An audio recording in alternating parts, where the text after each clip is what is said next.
ఒక్కొక్కరు పాపం చేసి దేవుడు అనుగ్రహించేటువంటి ఆ స్వర్గాన్ని పోగొట్టుకుంటున్నారు. కాబట్టి మనుషులు తెలిసిన వారు, తెలివి తక్కువ వారు, చదవర్లు, చదువులేని వారు, ధనవంతులేమి, పేదవాళ్ళేమి అందరము మనము ఏదో రకంగా పాపాలు చేస్తూ మనం మరణించి ఆత్మగా మనం నరకానికి జారిపోతున్నామండి. పాప ఫలితం నరకం.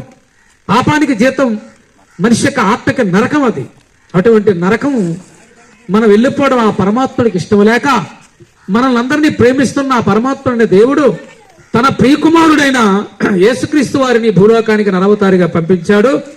2025 సంవత్సరాల కిందట ఆయన బెత్లెహేమ్ అనే గ్రామంలో కన్యగా గర్భములో ఈ భూలోకానికి ఎత్తించి 33.5 సంవత్సరాలు జీవించి ఆయన ప్రజలకు ఎన్నో మేలులు చేస్తూ, రోగులకు స్వస్థతనిస్తూ, గుడ్డి వారికి చూపు, మగవారికి మాట, చెవిటి వారికి వినికిడి, రోగులకు స్వస్థతనిచ్చి చివరగా మనమంతా చేసిన పాపాల కొరకు ఒక గొర్రె పిల్లవాలే, ఒక బలి పశువుగా, ఒక యజ్ఞ పశువుగా సిలువనే కొయ్యి మీద ఎంతో దారుణంగా మన కోసం బలి తన రక్తాన్ని ధారపోశారు.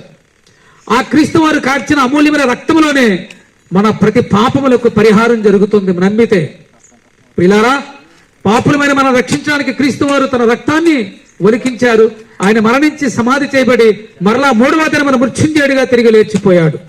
చావు తర్వాత మరో జీవితం లేదనుకుంటున్న ఈ సమాజానికి చావు తర్వాత మరో బ్రతుకుందని యేసు మరణించి సమాధి చేయబడి తిరిగి లేచాడు. ఆయన పరలోకానికి వెళ్ళాడు. 7వ రోజు త్వరగా రానయ్యున్నాడు. కాబట్టి దేవుని పిల్లలారా, మన జీవితం చాలా చిన్నదండి. కొంతసేపు కనబడి అంతలోనే మాయమైపోయి ఒక ఆవిరి లాంటిది మన బ్రతుకు. నీటి మీద బుడగ లాంటిది మన జీవితము. త్రాసు మీద ధూళి లాంటిది మన జీవితం. ఈ రోజు ఇంట్లో రేపు మంటలు అన్నట్టుగా మన జీవితాలు ఉన్నాయి. ఏ క్షణం ఏం జరుగుతుందో మనకు తెలియదు. కనుక ప్రియులారా, ఈ దేహంలో ప్రాణం ఉండగానే మన పాప క్షమాపణ కోసం క్రీస్తునందు విశ్వాసం ఉంచగలిగినట్లయితే, క్రీస్తును నమ్మి బాప్తిసం పొందినట్లయితే మన ఆత్మ రక్షించబడి ఆ నిత్య జీవానికి వారసులు అవుతున్నారు. కాబట్టి యేసే మార్గం, సత్యం, జీవం.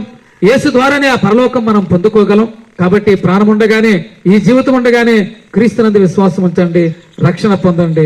దేవుడు మిమ్మల్ని, మీ గ్రామస్తులను దీవించును గాక. ఆమేన్.